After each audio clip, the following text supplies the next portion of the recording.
Greetings and welcome to Eastern Promise.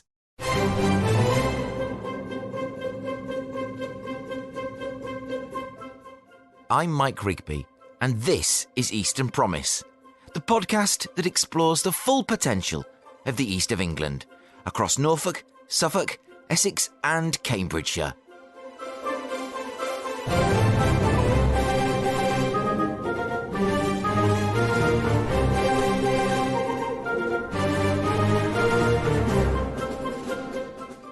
This week, we're Cambridge-bound to visit IdeaSpace, a community of entrepreneurs and founders spread across 3 locations in the city: the Physics and Computing campus to the west, the Biomedical campus in the south, and in the centre, by the banks of the Cam itself. Working across sectors and stages, no matter which IdeaSpace hub you call home, you'll be sure to find a unique, welcoming and supportive community. With cake!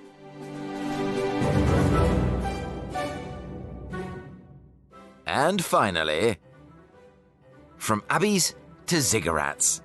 Find out your top choices for the most beautiful of the East of England's built environment in this week's CROWDSOURCERY.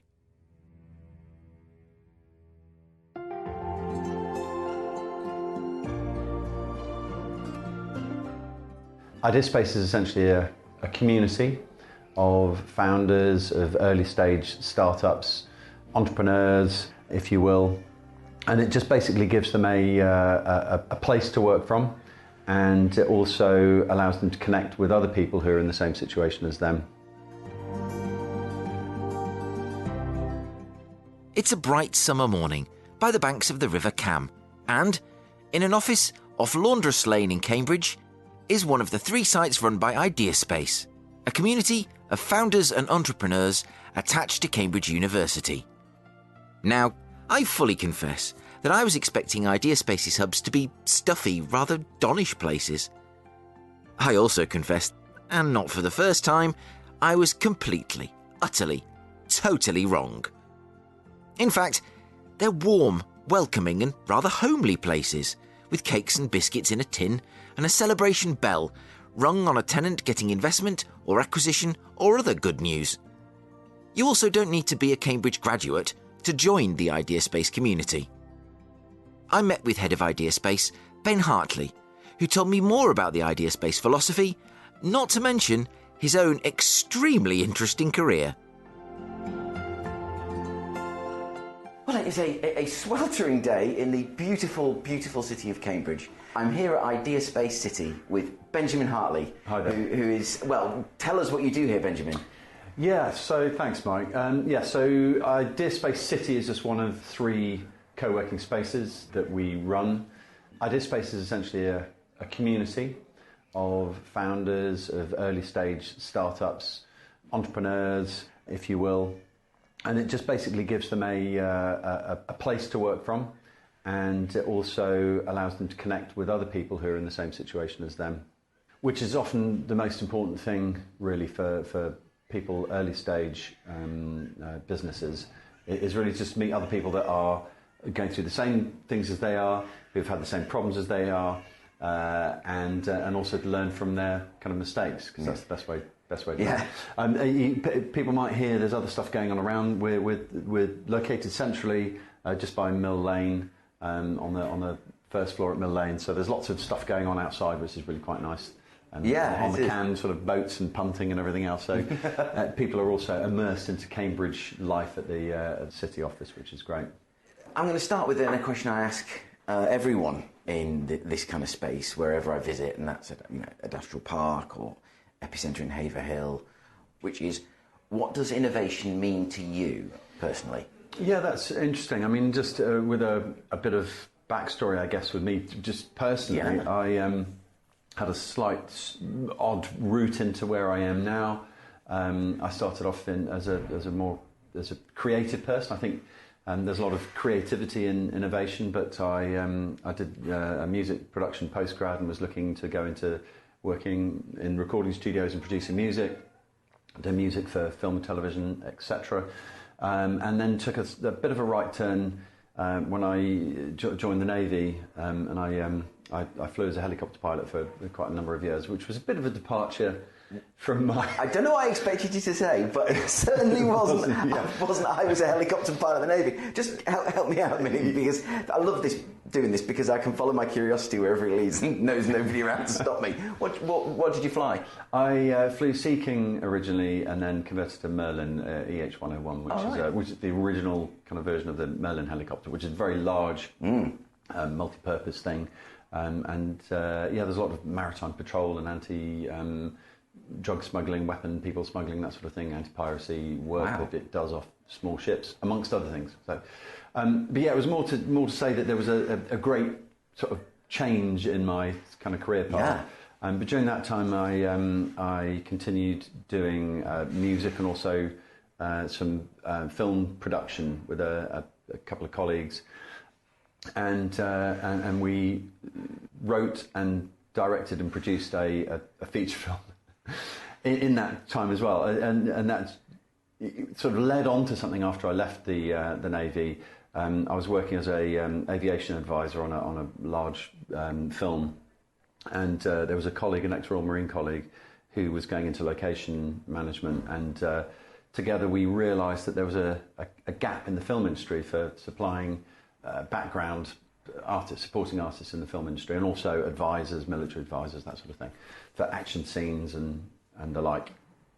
So we founded a casting agency that supplied people that had done the role before to be in these big kind of big blockbuster Hollywood movies. Oh my goodness. So it took another turn, and I guess the reason I'm saying that is I think innovation and entrepreneurship, it isn't you don't have to be a business person necessarily to have that sort of that leaning and looking for ways to do new things or spotting opportunities and working out how you can fill them. And it was that so that sort of opportunity where we saw people on the deck of this aircraft carrier on this there's a Brad Pitt film called World War Z. Yeah. World War Z. World War Z. Depending where you're from. Yeah. And there was a couple of students or painters or decorators or whatever they were in their real life running around looking like a US Marine, and we were just like, well, actually, we know some Marines, some actual guys who would look fantastic.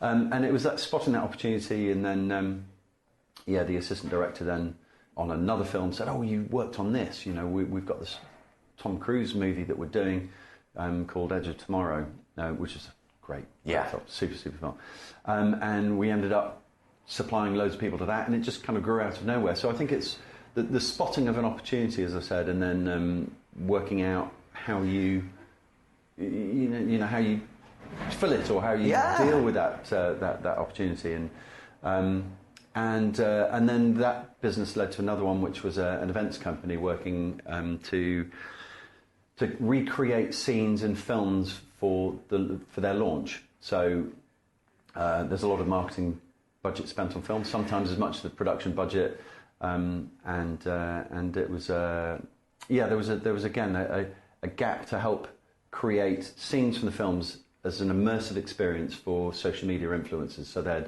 come, we'd put them in a scene of a film, we'd get the props, we'd get the stunt guy, we'd get or stunt person, I should say, and then they would film themselves. We'd help them film themselves. For the Solo film, the Han Solo film, we put the livery on an aircraft, hardened airfield, put them in it, put cameras around it, and they flew around and filmed themselves.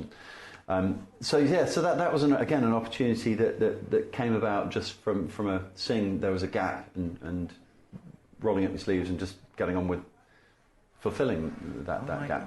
So my background has been very much in a sort of slightly creative, slightly entrepreneurship in a way. I mean, they're small businesses. They're not typical startups that we have here. But that's a really long-winded way when you ask me what it means to me. Fascinating, because frankly, I thought I had a bizarre and creative route to getting to doing this, and I knew nothing. My goodness me, that is a fantastic story. Thank you very much for sharing. No, not at all. Yeah, I just think it's about that there aren't necessarily born or stereotypical entrepreneurs or innovators, but I think if it's about seeing opportunities, seeing a need, seeing a way of doing something new, an existing problem, a new solution to an existing problem, or a new problem that needs a solution. And definitely what I found here is that there's no typical person, there's no typical entrepreneur or innovator, and I think a lot of what IdeaSpace is about is getting that message out to say, anyone can do it and should do it if you realise that there's you've got something innovative or something new or an idea or a concept. There's only one way to find out, and that's really just giving it a go, I think. Yeah, absolutely. So talk me through then the process of someone coming to IdeaSpace and presumably presenting to you and the team here. Yeah, it's a good question. We're based in Cambridge, so as I said, we've got 3 sites, one in West Cambridge, one in the city centre, and one in the south and near Addenbrooke's and the biomedical campus. And whilst we are affiliated to the university, we're very much open to anyone. It's not just spin-outs from the university. So if someone is interested in joining the community of founders and entrepreneurs, or indeed needing space, because often you just need a desk and Wi-Fi, and there's only so much you can do working in in the Starbucks or somewhere before you actually need a more sort of permanent or semi-permanent space. So they can just contact us via the website. If you were to Google IdeaSpace Cambridge, would pop right up there. You do, you certainly do. And there are some numbers and email addresses that you can either phone or email in. And and we can have a chat and find out if it's the right space and right community for them, and vice versa. And people can then come and have a tour, have a look around, see if it fits what they want. Is there a specific kind of entrepreneur with a specific kind of project you sort of have a lot of, or is your door sort of open more broadly to anyone, and you can help make those connections, for example, in the scientific space? Yeah, again, that's another really good question. There's no typical sector. I know there are some incubators. We're not quite an incubator as such, but there are a lot of places that are very specific to a sector, and we're not. We cover anything. I say we cover. A lot of our members are from all sectors, whether it be life sciences, whether it be biotech or health tech or med tech devices, that sort of thing. Or there's a lot in the clean tech and renewable, sustainable energy, or down to retail. We've got a number of retail with a product design and selling to direct to customers. A lot of software related companies, AI and machine learning, that sort of thing. So it covers a whole lot, and you sort of touched on it. There's other things that you can gain by being a member at IdeaSpace, and that's really connecting into the wider ecosystem. So as you probably know, and you probably talk to a lot of people, Cambridge has a very vibrant ecosystem, so entrepreneurial ecosystem, with lots of organisations that can help whatever stage you're at.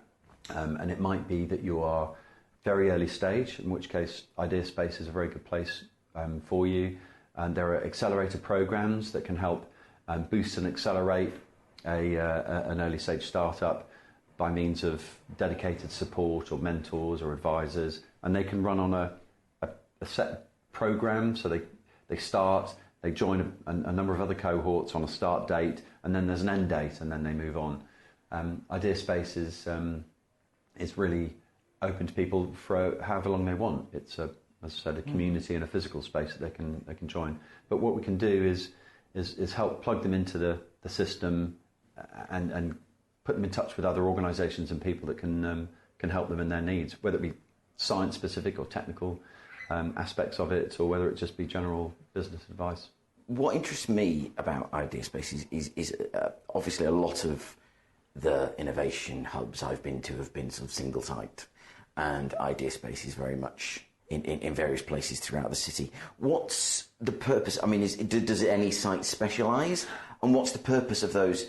Because it's quite an interesting model. Yeah, it is. So the West Campus is near the computer labs, the physics department.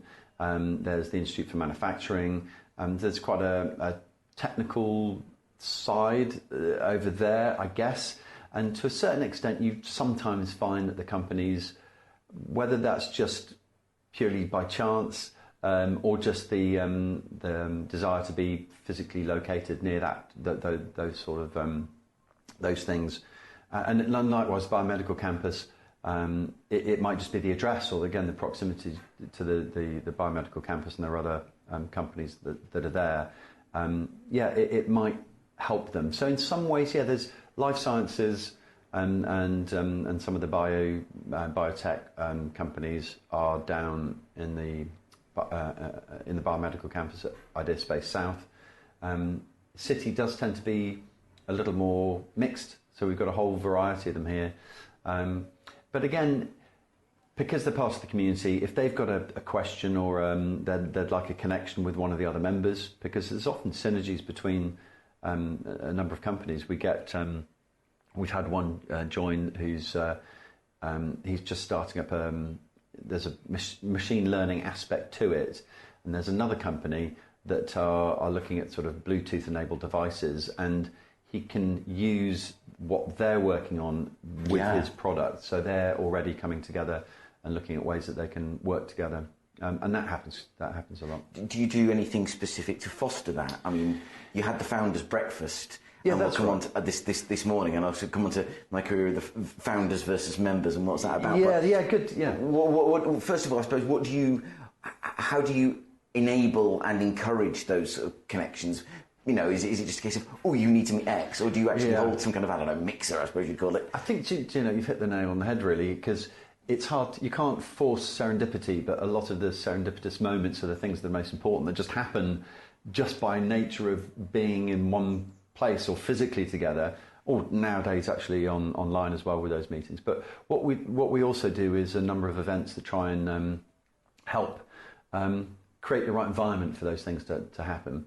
And you came in today, we just finished Founders Breakfast. There was some lovely croissants and fruit. I can confirm, the table was still groaning. Just clearing those away, and we had a number of members come in into the boardroom we're at the moment, and some joined online. And again, just immediately, there was someone who joined online who was at actually another office who couldn't come in. And they were talking about a lead generation tool that they've been using, and someone else in the room, they'd come, you often for the Founders Breakfast, they'll come with a challenge that they're facing or something, a question they've got for the group. And they had come with that, but before they even had a chance to say, I'm struggling with lead generation for new business, someone online had come on and said, I've got some great news. We're inundated at the moment due to this new platform or piece of software that they were using. And it's things like that. So we'll have a Founders Breakfast. There are Mix and Mingles, which are social events. In City, there's one on Tuesday and Friday, and in West again on a Friday. And that's actually just a social bit. So there's no agenda for it. It is some beer and wine if people want that, or a soft drink, etc. Some snacks, and they'll just sit around and shoot the breeze about the week gone by, the week ahead. It might be what's been on TV, it might be politics, might be whatever people care to talk about.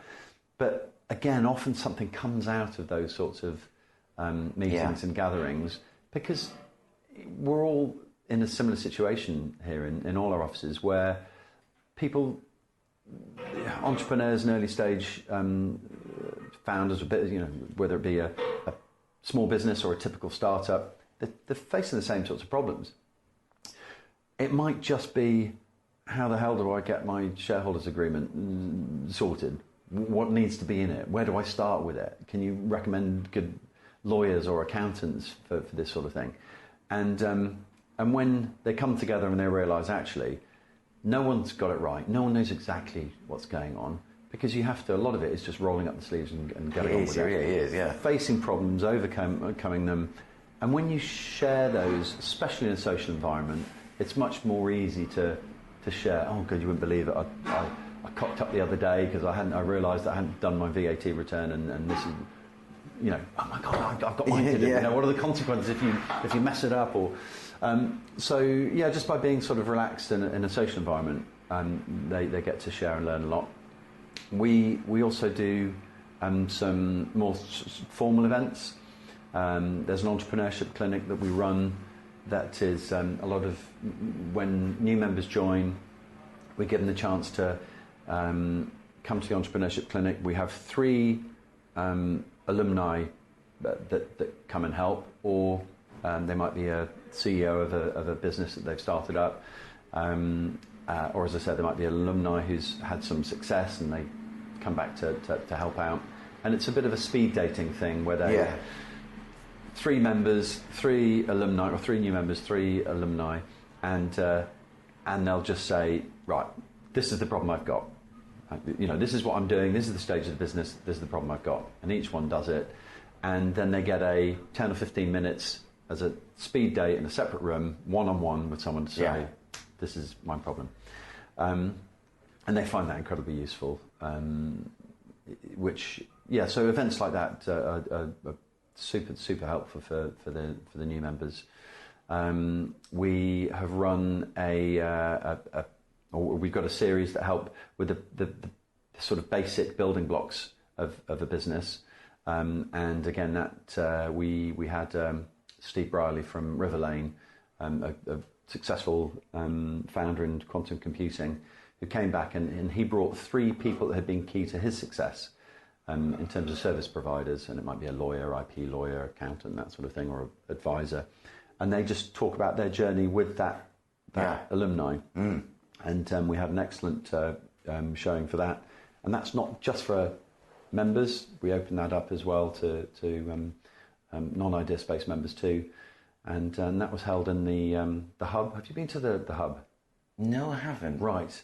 Well, for anyone listening, we will probably take Mike across to the IdeaSpace West, and next door to that is the hub, which is a brand new building, multi-purpose building that has got cafe, bar, working spaces, study spaces. Oh, fantastic! Shop.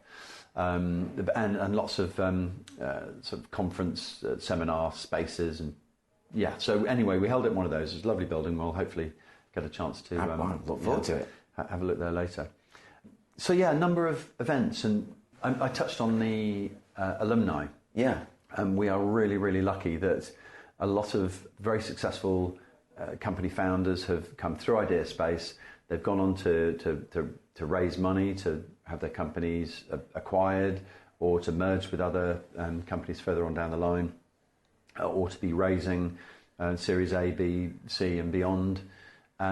And they're really generous with their time to come back and help and support members, either in contacts, in just talking about their experiences, and that's something very special that IdeaSpace has. So sort of a bit of an audio glossary, if you will. Can you just define for myself and the listener, founders and members, what those terms mean? So essentially we're a membership organisation.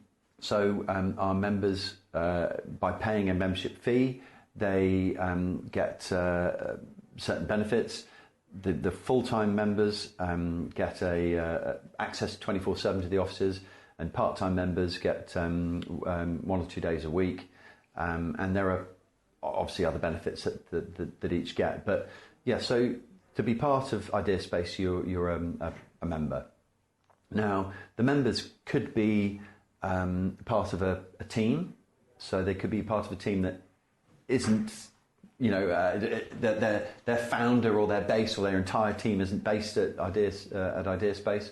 So it might be that company's abroad, but they're still working for that startup, and they need a space. So they're a member, but they're not a founder of the company. They might be a team or part of the team. And the founders who you refer to are the founders of the startup. They come up with the idea and they've started the thing themselves. So there's a mix. So there's probably about 30%, 40% are actually founders of a company, and then the rest of the members at IdeaSpace are yeah, there might be members of the team, or a small business owner that they're not classed themselves as a founder as such, or indeed they are, you could call them an entrepreneur. The company hasn't even been founded yet, but they've got a concept or an idea.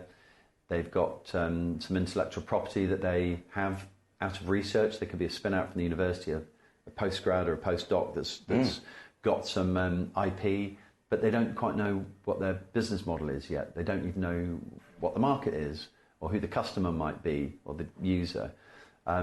So again, they might not class themselves as a founder because they haven't actually founded anything yet, but they certainly need everything that IdeaSpace has got in order to get off the ground.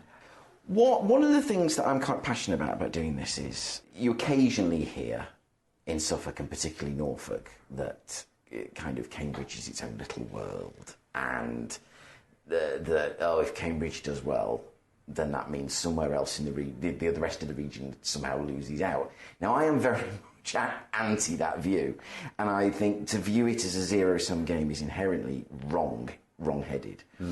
And that when Cambridge succeeds, there's the possibility and the opportunity, if we're bold enough and bright enough and brave enough to seize it, for us all to succeed. If Cambridge does well, we can all do well. If Norwich does well, we can all do well. I'm going to do a tour around. I've interviewed Sam Chapman-Allen, the leader of Breckland Council, and we're going to go out to Thetford, which is right in the middle on the A11 and the train line between Norwich and Cambridge, and look at all the potential that there is there for people who are in Cambridge will want to stay in Cambridge, and it's foolish to suggest otherwise. You know, you're not going to, if you're in the bioscience space in Cambridge, you're going to want to stay in Cambridge, but you might want a fabrication facility or something, and there are other parts of the region that can supply that in a way that perhaps Cambridge isn't perhaps well suited to, and we can all bring something different and fantastic to the table. So I just really kind of wanted to get the take of someone from Cambridge about the rest of the region, because Cambridge has a very international reputation that the rest of the region doesn't have. How we can build those links, and your view on the sort of the scene in the rest of the region. And that's a really big ask. Excuse me. Discuss, really. I suppose go for it. Yeah, I know what you mean. It is difficult when you've got a very established and well-regarded university, firstly, and then Silicon Fen label attached to it, which is good that it's a wider and broader label, actually, because it is wider and broader. And I don't. I personally, I agree with you. I think it's wrong to view it that what Cambridge gets, it sucks it out somehow like a tree sucking the life out up the roots and beyond. I don't think it's that. I think if it's the tree analogy, it's branches spread out across the region, and the seeds drop from it and things grow from it. Let's use that. That's a great one. I love it. That tree. And that ecosystem is the whole region. Yes, it does. It draws people in from the region, but then they go back and they take back experience and knowledge. There are lots of places popping up physically where people can locate themselves, whether it be small business parks that grow, because physically there's only a certain amount of space that Cambridge has, and naturally the more that the companies that start and found themselves here, and it might be in Cambridge, they will end up growing and moving out. They'll move out into the regions, like you see with the success at Haverhill, and that's going to spread in Haverhill in itself. Yeah. And then, a seed has been dropped there, and a tree will sprout up there, and its branches will spread out even further. So I think it's only a good thing that the region has got Cambridge as a centre that draws people in and puts it on the map, and the more people that do work like yourself to actually spotlight the region as a whole, it really helps. And in fact, I suppose we've all got a responsibility to make sure that we're not Cambridge centric in our views, and that the more we can do to help educate, ourselves, organisations like us, to make sure that we promote the region rather than the city. Yeah, I think my mantra would be, another mantra would be, let Cambridge be Cambridge. It's funny you should talk about music, because I interviewed a young lady called Eliza Delph a couple of weeks ago, who was a university student in the UAE, but she was fantastic. I think call her a folk singer would be to limit her. She's got a very sort of wide range that kind of crosses genres. But I was sort of asking her about, she went to Yorkshire to record her album, because that's where the expertise was. Mm. And I said, well, before we got talking, I said, are you saying that, should we have all this kind of thing right here in the region? She said, well, no, we can't. Why just try and replicate what everyone else is doing? We need to look at be ourselves and look what the strengths we can bring, rather than focusing on where we had a fantastic lady called Rina Dial talking about leadership. And the best way is not to focus on your weak spots, but raise your strengths. Yeah. So that's what we need to be doing. So, and I think, to encourage Cambridge to be Cambridge and carry on and not try and sort of either turn away or limit it in any way is the only way that we're all going to be able to sort of benefit from the boughs of the Cambridge tree as it drops seeds, and I shall leave the metaphor there. Moti Tabulo and Anthony Quinn are two tenants of IdeaSpace City, working in very different fields. I asked them more about why they were there. Moti Tabulo.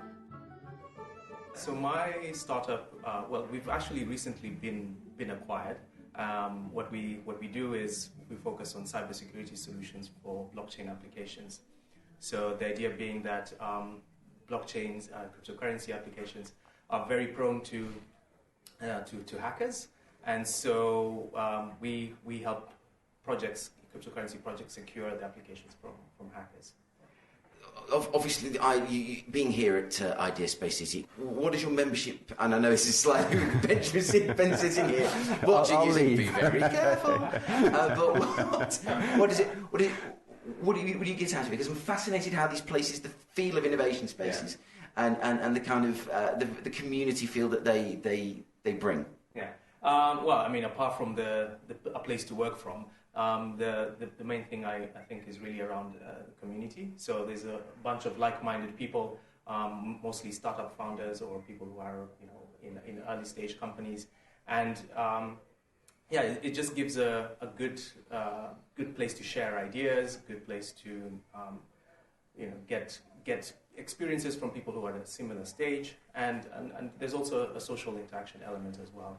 Where do you find yourself most we talked about serendipity, those conversations that you don't expect that are really productive and fruitful.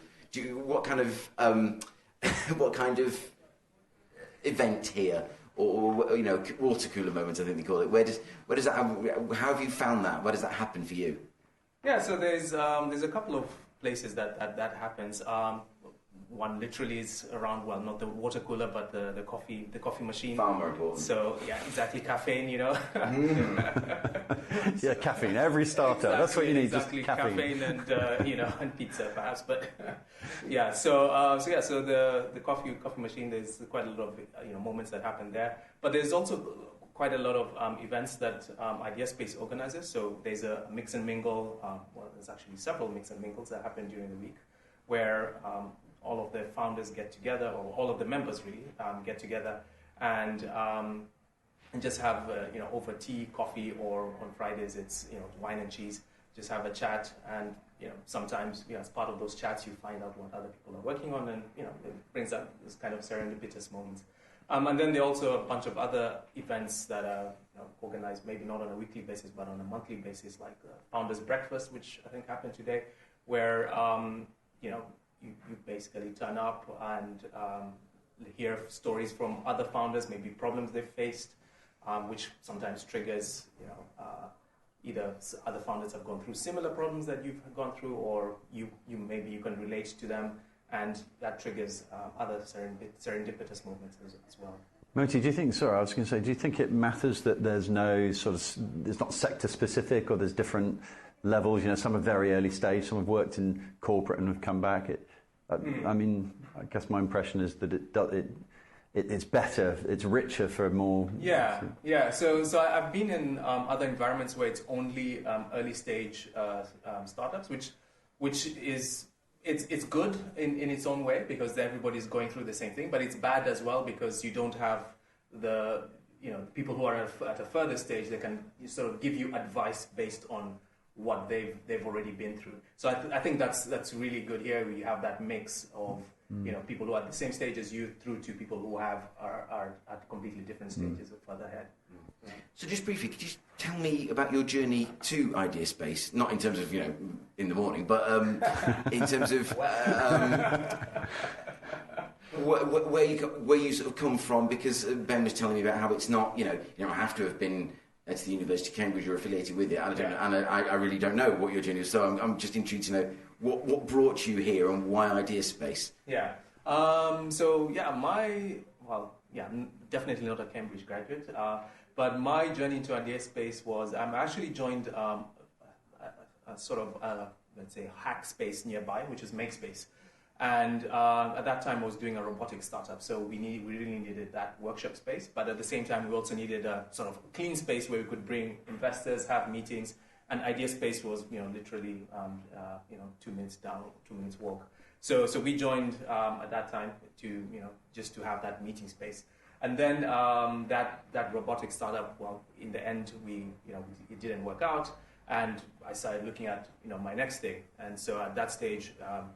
Moving on from needing a hardware space to moving just to doing pure software, then I decided to join IdeaSpace as a full-time member. So previously it was part-time and then joined as a full-time member. And then started, was looking around for different things. Blockchain seemed interesting so I started eventually blockchain. I love that's the perfect entrepreneur story of just like, You go at something, give it a go, it doesn't quite work out. Right, where's the next opportunity? What's it's next? here. Yeah. I love that. You don't sit around and mope. You re-engage very quickly and got to it and so I can do that. So I think I envy you that. But thank you ever so much. Everyone here is it's a lovely community feel, but there is a kind of really sort of hive. Very much like worker bees here. We've all got got the task to get, and I'll let you get back to yours. Thank you ever so much. Worries. Pleasure to meet you. Thank you.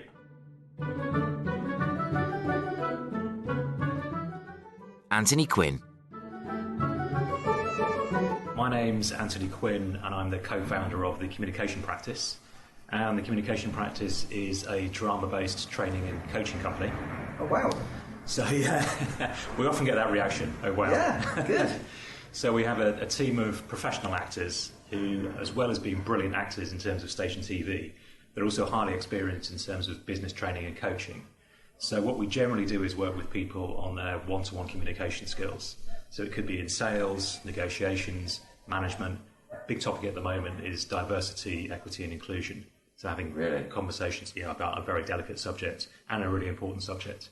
And so generally what happens is that we do various things, but one example that we do is we work one-to-one with people. So the actor will play, so for example, you need to have a conversation next week with one of your staff members where you need to give them some bad news, or you need to talk about some behaviour in the workplace, some negative behaviour in the workplace. And theoretically what you need to do. Yeah. You've had the training. Yeah. But this particular case is really difficult because of your relationship with that person, which may be really good, maybe your best friends outside of work, or it could be really bad. You've had bad experiences already, and this is going to make it worse. Yeah. So what we do is the actor plays the other person in that conversation. So you can try out lots of different ways of having that conversation, and they will coach you in how to be more effective. So they're not only there playing the person, they're actively looking at what you're doing. They're telling you how that person feels, so them playing that character, what they're thinking and feeling, which you never get to hear or very rarely get to hear in real life. Yeah. And then they will then give you tips and ideas on what you can do differently. So things that perhaps you do all the time, but no one's ever pointed it out. And you can then you can change your behaviour there and then, and you can see the impact that it has on that conversation. That is absolutely fascinating because I really, such a diverse cast of characters, I suppose you'd say, at IdeaSpace, working on so many different things. We've just gone from blockchain to talking to you about sort of employing sort of drama-based coaching techniques. So Why IdeaSpace? Well, I mean, I'm interested to know what your reach is and sort of the area you operate in terms of geographical area. But what drew you to IdeaSpace in the first instance as somewhere to operate from? Sure, that's a really good question. So my background's a bit unusual for someone who's got into acting. So I started off working in, first of all, languages, so foreign languages, in sales and marketing, so international marketing. And then I made a switch to computer science. So worked as a software engineer, mainly in genomics, so computational biology for many years. And then I got into acting later in life and discovered this kind of wonderful world of what's called corporate acting, so bringing acting into the workplace. So when I've been doing this for several years now, and I saw there was an opportunity to not only do the traditional type of in-house training and coaching that lots of other companies do and do really well, but to go beyond that and offer an on-demand service. So that anyone in the world, even if they're not in a business or they're not in a large business, they can have access to what we offer in terms of our one-to-one coaching particularly. So I've set up a platform where people can book a session directly with one of our actors. Wow. And you can choose the time, you can choose the dates, you can choose the actor if you want to, right. Or you can say just give me any actor is available, and then you can then pay with a credit card or PayPal or be invoiced. So I really wanted to open this up and democratise this service in a way, really, because usually it's only senior leaders and salespeople in big companies with lots of cash who can afford this. And I thought this is such a useful technique, I wanted to open this up to the world. So that was the connection to IdeaSpace, because we're doing something a bit different and we're combining technology with this type of coaching, then IdeaSpace seemed like the perfect place to develop that idea. So what's your reach in terms of the service you provide? I mean, I know a lot of, sort of people who do sort of coaching here in Suffolk and in Norfolk, but not this is the first. You're very much the first kind of drama-based coaching I've come across in the region. So what's your sort of reach geographically? Yeah, so in terms of so we kind of split our thinking in terms of in-house and on-demand. So in terms of in-house, which is kind of where most of our business comes from, it tends to be in the UK. But we tend to work with multinational companies. So they're headquartered in, say, London, but they have operations in Singapore, New York, Brazil, and so on. In terms of our on-demand service, it can be, so far we've had people from the UK, we've had people from Dubai, we've had people from West Africa. Oh, wow. So, and that really was the point, was to have that global reach.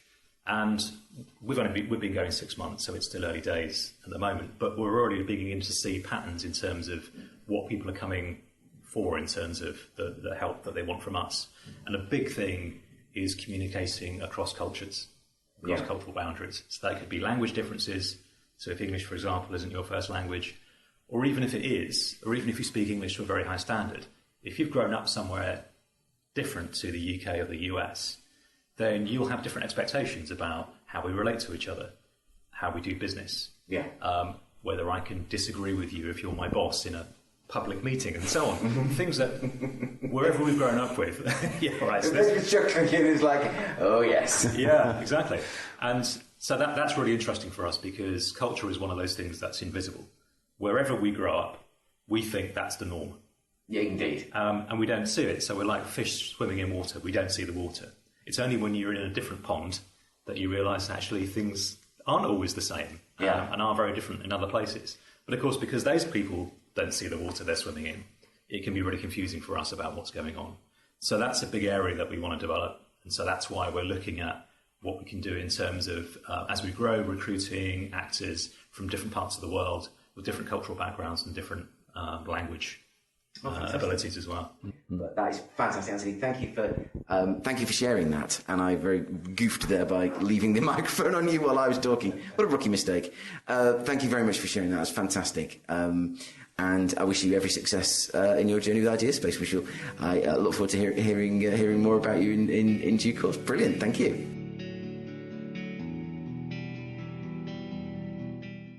My huge thanks to Ben and all at IdeaSpace for their warm welcome, and to Moti and Anthony for letting a strange man with a microphone interview them without warning.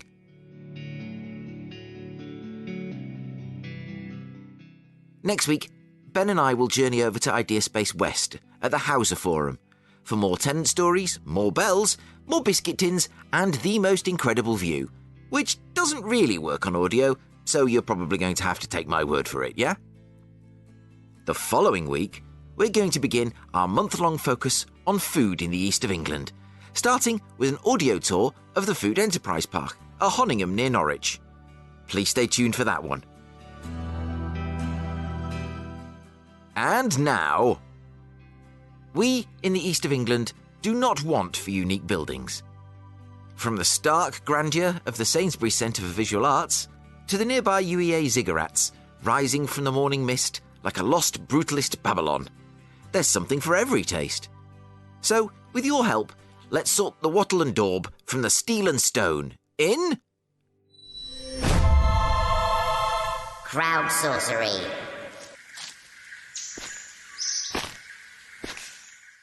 Let me take you to a land of wonder, of discovery, and strange natives who speak only in grunts and moans.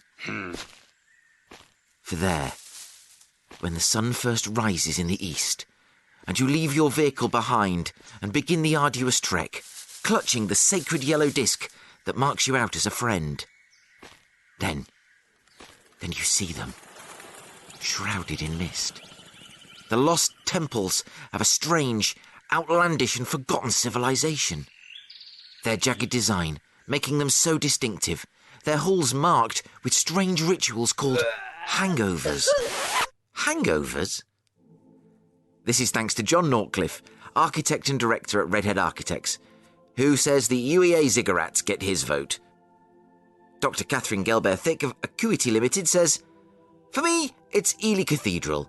Iconic, ancient, steeped in history and tradition, and a wonderful place for reflection, and totally beautiful." Closely followed by Bury St Edmunds and then Norwich. Peterborough Cathedral is my most fave rave locally. Her first love is Winchester, but we're not going to go into that. And I do love Chelmsford too, she says, the smallest cathedral in the country. By now, you will have guessed that Catherine does have a bit of a passion for cathedrals. Agreed, writes Simon Hughes, Director of Property at Norfolk County Council.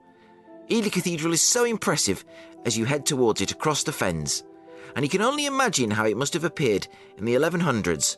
A real monument, says Simon, to both faith and human ingenuity. Ah, Simon. Not for nothing is it called the Ship of the Fens. Saul Humphrey, managing partner of Saul Humphrey LLP, chair of New Anglia LEP's Building Growth Group, and non-executive director, provides one single image. It features 10 buildings, though. Saul says he was unable to narrow down his top picks, and he suspects this might be cheating. I'll allow it. Saul names the Willis Towers Watson building in Ipswich, King's College Chapel in Cambridge, the Angel Hotel in Bury St Edmunds, Oxborough Hall between Downham Market and Swaffham. And then we have Norwich Castle, the Sainsbury Centre for Visual Arts, Goldsmith Street in Norwich, the Forum, and the River Wensum waterfront, again all in Norwich. Which covers the whole region, so well done there, Saul. Finally, Saul chooses the Enterprise Centre at the UEA, which is also the pick of Tom Abbott of Green Easy, as it's a BREEAM outstanding building. Business development professional David Fieldhouse also faces Saul dilemma and says, "Good question, Mike Rigby. It was a good question. It could be Norwich Castle, but I'd have to go with Sainsbury Centre at the UEA and all the innovative design that went into it." Michelle Chambers, business development manager at Chaplin Farrant, meanwhile, names Blickling Hall and says, "A multifaceted architectural gem, which, when driving past, I can never keep my eyes on the road. So, one to think about in North Norfolk if Michelle ever offers you a lift."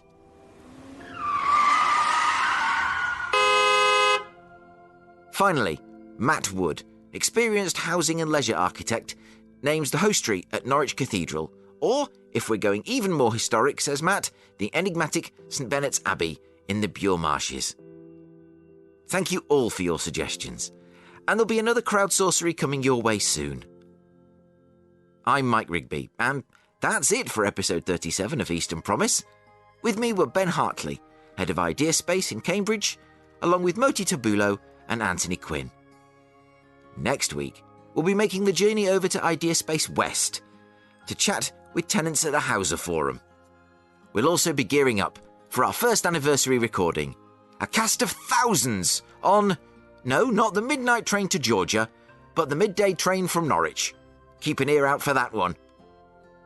Top Gear has the Stig, and Eastern Promise has Engineer 49, a man who can taste sound. I once asked him what my voice tasted like. He said a meat and potato pie, northern in origin, packed in a fatty case, and full of dubious content. Thank you as ever to him, and thank you too for listening. I'll be back next week, but until then, bye for now.